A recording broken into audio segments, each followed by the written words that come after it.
Сәлем баршаға, мен Қарлығаш. Бүгін сіздермен періштенің көз жасы деп аталатын пирогты жасайтын боламыз. Видеоны көрместен бұрын каналға тіркеліп, лайк немесе дизлайк қалдырыңыздар. Сұрақтар болса комментарийге жазсаңыз болады.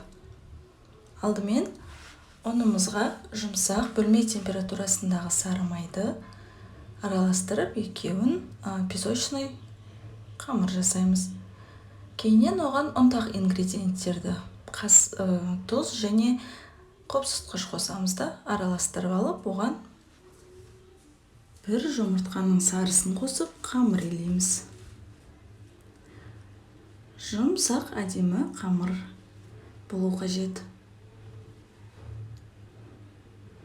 Ішіндегі салмасын дайындап алғанша қамырды холодильникке ала тұрыңыз.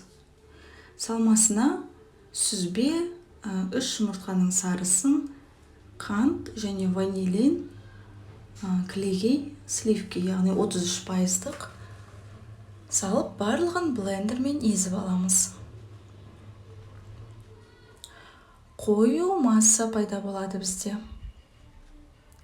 Енді қамырымызды өзіңізге ыңғайлы тәсілде жайып, оны формаға орналастырамыз. Формаға орналастырғанда кесе тәрізді болу қажет, яғни салманы ішіне салған кезде тасып шығып, сыртқа шығып кетпейтіндей болуы керек. Менде форманың диаметрі 22 см.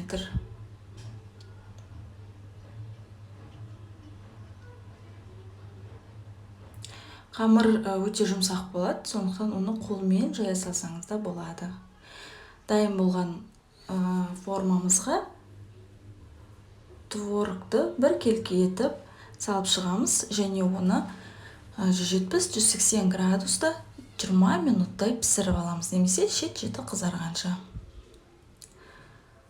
Пирогымыз піскенше біз бетіне белогымыз дайындап аламыз.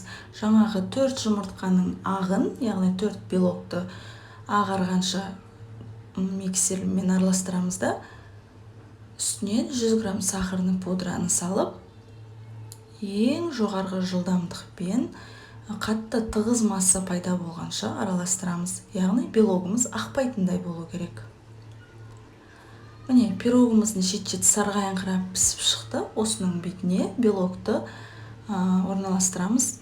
Белокты өз қалауыңызша орналастырсаңыз болады.